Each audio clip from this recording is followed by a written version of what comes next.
Hello, Ops Talks viewers. Welcome to this week's Ops Talks. We're going to have a really exciting guest, but before I introduce them, make sure you like and subscribe to our Ops Talks channel on YouTube, Spotify, wherever you listen to your podcasts. Really excited about this week's guest because I think this is our first non-CEO or CTO internal guest that we've had, and we're really excited about it. And the topic that they're going to cover is security. We know that security has been at the forefront of the rental industry, and so we thought, hey, given that so much of our experience is based on securing self-guided tours and smart home technology, we'd invite a very special guest. And this week's Ops Talks is going to feature our product manager of security, Merima. And Merima, I had to write down your last name a couple times, even though I've known you for so long, because it's different when I type it out versus when I say it. It's Merima Vejzovic,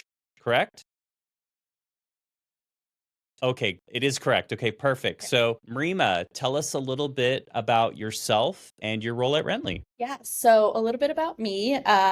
I'm Bosnian, hence the last name. So I have been with Rentley for 3 years now. I started off in more of like a security operations role, just handling incoming fraud cases, taking cues from managers who are also reporting fraud, working with law enforcement, as well as managing the queues within our machine learning softwares, analyzing the different type of behaviors, patterns, and trends from our renters and the scammers that are going through the system. That's awesome. And I think before you started at Rentley, you weren't in the security business per se, but you were sort of in a related role and industry. Tell us maybe a little bit more about that background. Yeah, I started off in banking. So I was in banking for 5 years prior to Rentley, where we dealt with fraud on a daily basis. So you would Yeah. have people come in with fraudulent checks. They're attempting to open fake accounts, business accounts. Wow. They're using a fake check, but it's a legitimate company's information that's on that check. So having to be able to identify whether this person is a real employee for this company and this is their payroll check, or did they steal this business and, their information and create a fake check. And then, with the ones that are coming in to open up fake business accounts, you run into this dilemma where in the back of your mind, you're like, I have quotas I need to meet. Like, I need to bring in new deposits. This is great. This person has a $50,000 check. That's what, wonderful. And then you get to know the person in front of you and realize that it's fraudulent. And you have to find the Right. most diplomatic way to turn them away and say, sorry, we can't do business together. So you were in an interesting role where you were not only having to detect fraud, but you're also customer facing too. I mean, not that much different from Rentley, right? Where you're sort of seeing fraud and also explaining to a customer facing, either SME or stakeholder, hey, this is what's happening on the ground, and sort of guiding them appropriately. Yeah, and it's, you have the renters that you have to kind of work with if they are banned in our system, having to explain to them why they can't use the software without giving away too much details. And then you have the client side and explaining to them what type of fraud is happening within their portfolio, what we're seeing, and how we're navigating that. Gotcha. So actually on that thought track too, again, like kind of leading off the top, we were talking about security, and security has become a hot topic. I think one thing that I have noticed though is it sort of becomes a blanket term, and that there doesn't tend to be a lot of specificity behind it, right? Because especially in our industry, like security can mean a lot of things. And so I guess my question to you is, in your Rentley role, maybe help guide the audience. And and you sort of mentioned it before, how do you specifically work with, let's just start with the manager front, right? Like, how do you work with managers in the space to help secure their properties at a high level? Yeah, we leverage data heavily. So we're constantly monitoring using machine learning and AI to identify and detect the fraudulent behaviors that are happening and in which markets. And then using that to educate our clients to let them know, hey, you have properties in the Memphis area. These are the type of scams that we're detecting. These are, the behaviors and patterns of these scammers. We encourage you to, take proactive measures to enable security settings or, do these certain things to help protect yourself, since that is the current market that's at high risk. So being Got you. able to Keep going. leveraging data to educate our clients on where the scams are happening, what type of scams, and how to proactively protect themselves. Gotcha. So you basically say operator that's operating in these markets. This is the trend that we're seeing with regards to, and I would guess specifically with prospect tours and self guided tours, right? Like this is what we see on the ground, and these are the things that you should potentially look into with regards to, you know, data points that we're measuring in these specific markets. Yep, that's correct. And I assume too, every market has its own personality, right? I know we've reviewed the data in the past, but I'm assuming in Memphis, for example, you'll see a different trend in the data versus, let's say, in Atlanta or a Portland, right? I have to guess that there's some nuances there. To an extent, I would say that the type of scams are pretty neutral across the board. It's more so on a client level, the type of clientele within that market. So if you have a large portfolio of clients who are using smart home technology, they're not going to have a lot of missing keys, right? Right. Which would result in maybe fewer squatters. Or if you're in a market where it's mostly like a lockbox, you'll have a higher rate of missing keys, which then results in maybe higher squatters and vandalism cases as well. So you'll see different sort of reports just depending on the tech stack they have with regards to either smart home or lockbox. But in general, you'll see probably similar themes. And that's a good point too. I guess if we're going to call out Marima's top three, right? Again, there's a lot of managers viewing, this podcast. What is like number one with a bullet, Marima's top, fraudulent activity, suspected fraudulent activity that you see across the board? For our managers, I would say the fake listings.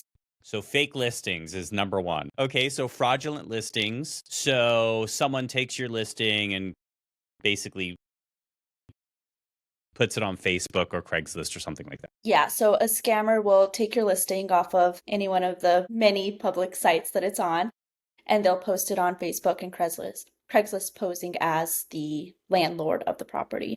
Right, got you. Okay, so that's number one. And number two, Would be social engineering.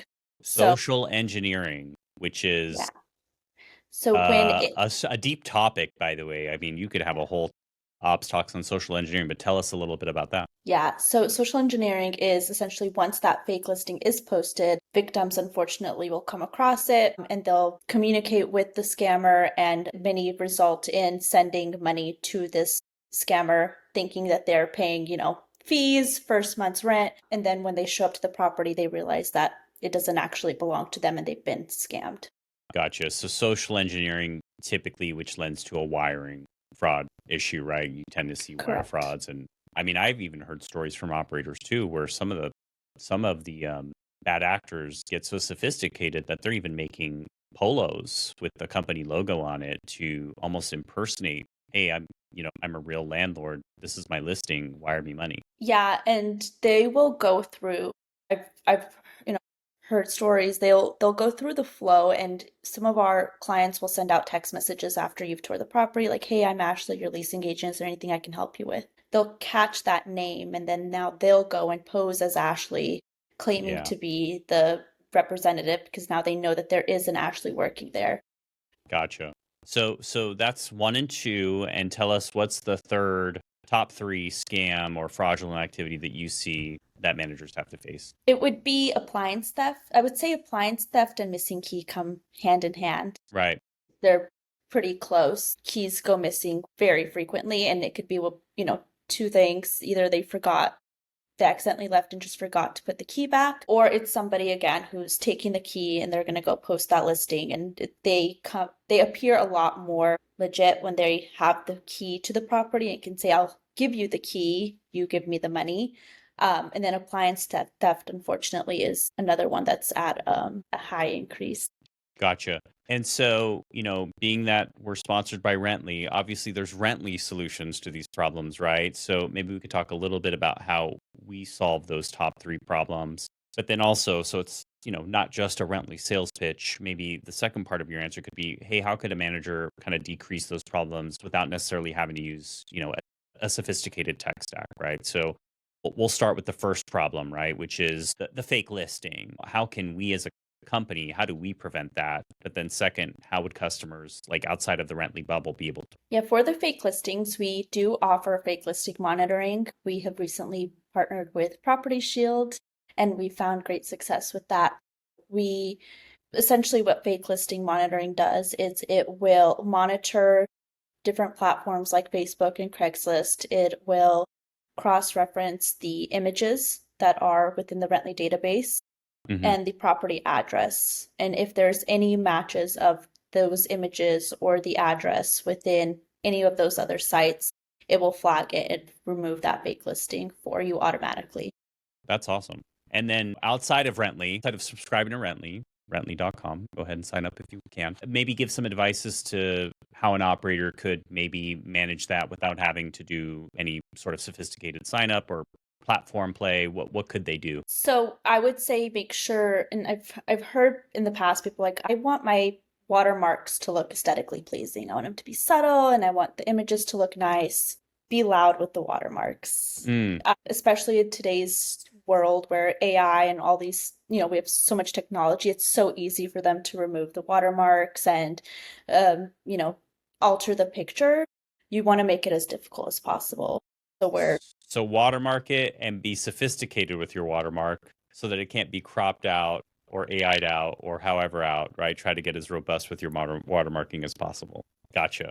Okay, perfect. Any other on the top two that you mentioned, real quick, any other top, sort of solutions that you can provide, Rently or non, for those other types of scams you mentioned, like the missing key, et cetera, et cetera? Yeah, for the social engineering scam specifically, I would say make sure you're, just be aware of your resources. Rently has a lot of great free tools that are within our portals for you to be able to set up kind of what I call checkpoints with your renters, where they're kind of forced to stop, answer questions, or acknowledge certain points that help kind of get their attention so that if they are talking to a scammer, they can say, hey, you said the rent was $1,600, but here it's telling me to acknowledge that the rent's $2,500. Why is that different? Just kind of gets them to stop and think about what they're doing before they fall victim of a scam. Yeah, no, that's great advice. And then obviously missing key, go keyless if you can, right? So I think me and you are aligned on that one. That one's tricky because if there's a key, the key will go missing. So if you can go keyless, go keyless. It significantly reduces, it eliminates you having to go to the property to rekey it and then, putting your property at risk of somebody else handing your key off to someone that is unfortunately not supposed to be there. Yeah, and that's sort of been one of the value props since like smart home or keyless solutions have been adopted even when we started doing it 10 years ago, right? It's funny that you always think the key is going to go away, but it's still even there today. So good point. I wanted to switch gears a little bit in the sense that one of the ways that Rently has evolved in the past 10 years is we've expanded our total addressable market. So traditionally we service the single family space.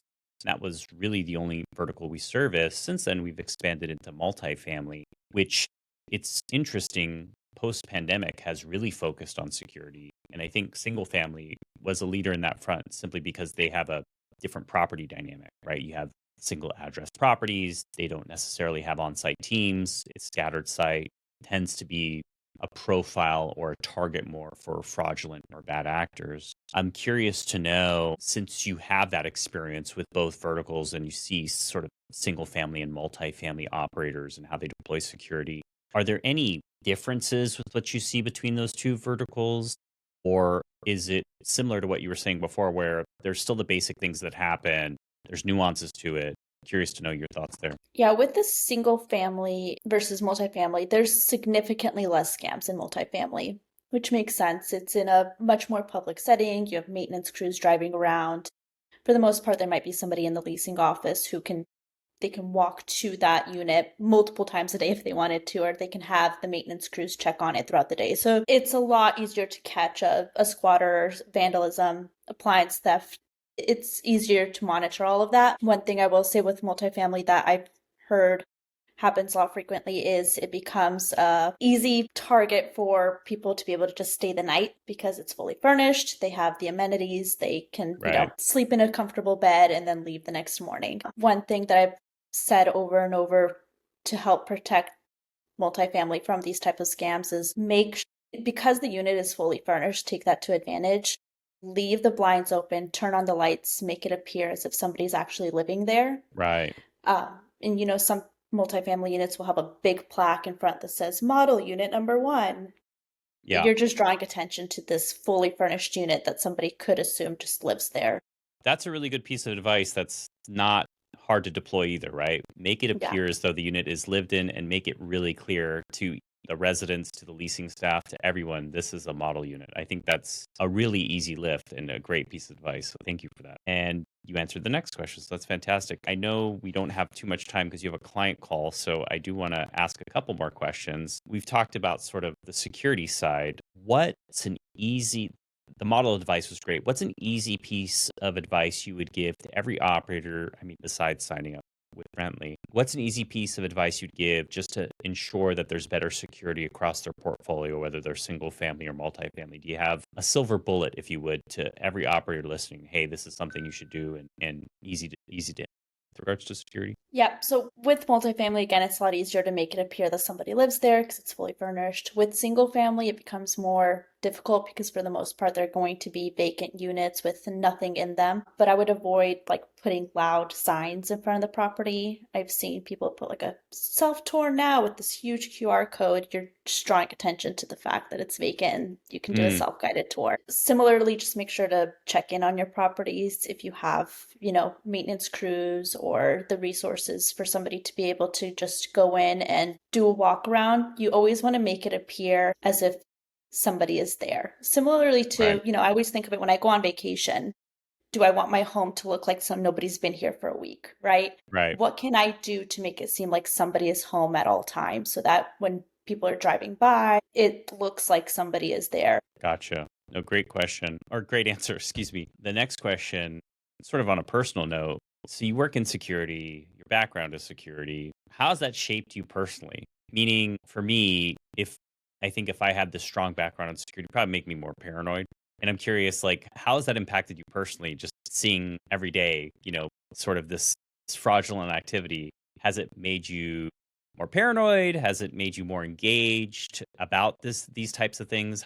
How have you reacted to it? And is there anything you've done personally in your life that you've seen in the security space where you're like, hey, this has actually helped me do XYZ? Yeah, definitely. I am much more paranoid, and I think that's a good thing. You should be. Everybody should be a lot more paranoid because the second you start putting your guard down and, I'm confident, I know it all, I've seen all the red risks, that's when you start becoming more vulnerable to the scams. You should be paranoid, and if something is too good to be true, it most likely is. Triple check it, look at different sites, search the property address, verify that the credentials are same across all the different websites where you see that listing posted. When I'm scrolling my social media and I see an ad for something, like, that sounds like it's too good to be true. And then I'll go to Google and I'll look more into it to see if I'm able to find other sites that are promoting similar ads or deals on a certain item.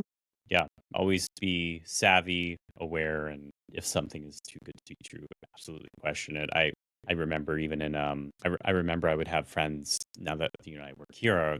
They would always ask me when they're searching for rentals, hey, this deal looks too good to be true. And my first question is, well, where did you see it? And 9 times out of 10, just by having sort of that savviness and that is it too good to be real, question lingering in my back of my head, knowing what we know, I usually tell them that's probably not a real listing, unfortunately. And now that you see it, it's probably now it's so easy to see, right? Because you'll see this huge price disparity versus comps in the market, and that's usually a big tell. Why is that property so much lower than another property? So that's definitely great guidance there. I had a fun little game. We didn't script this, by the way, but I thought it'd be fun to sort of see. Obviously, Rentley has a security stack to it. And so what I did, and I didn't tell you this, I did not tell her this, by the way, didn't prep her. I have a list of the Rentley security features we deploy in our stack. And let's see, Marima, how many do you think you can name? So why don't you fire off some of the security features in our platform and I'll check off. Let's see if you can get to 6.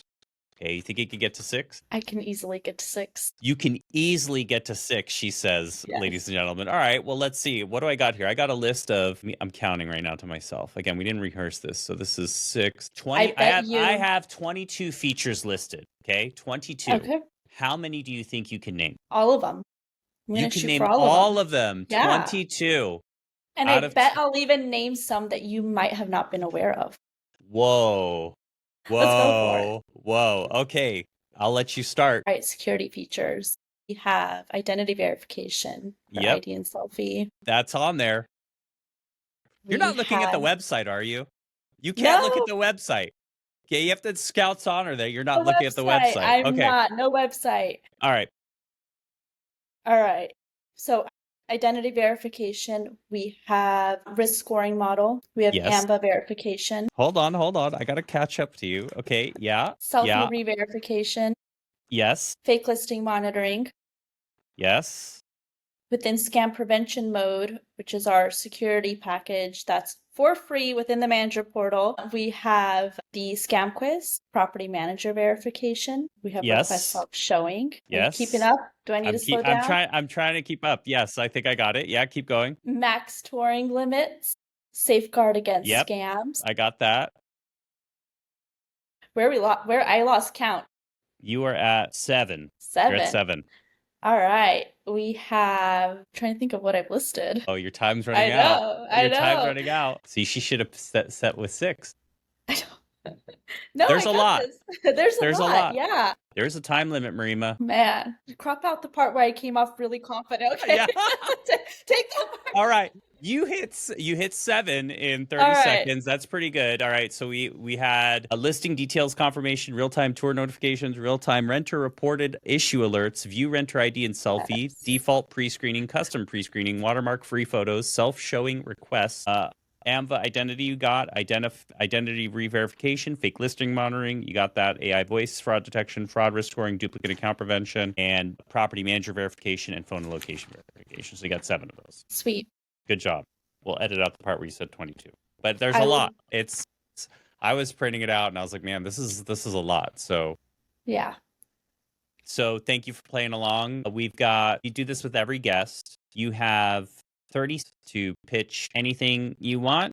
The time is yours. Rently is the most secure self-guided tour platform. And I don't say that just because I work here. We've had clients tell it to us, right?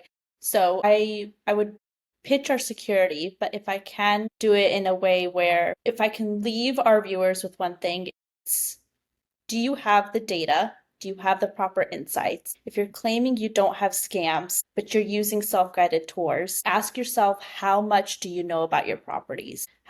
How frequently are your properties being checked on? What we have found is that those who thought they didn't have scams really just didn't have the right insights into what was happening into their homes and their properties. So I just challenge everybody to look at the data and make sure that you have the right insights and are managing it from that point of view, because you'll find that it's there, it's just not always visible.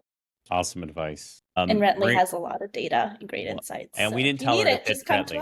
We did not tell her to pitch Rently, but no, we do appreciate having you on the show. I know, thank you for your patience. I know we had a lot of technical issues at the beginning of the show, but again, thank you so much for being on, Merima. Really appreciate it. And really happy to have you on Ops Talks. Thank you. And for our viewers, make sure that you, again, thank Merima for her time. Make sure you like and subscribe, and we'll catch you on the next one. Thank you so much.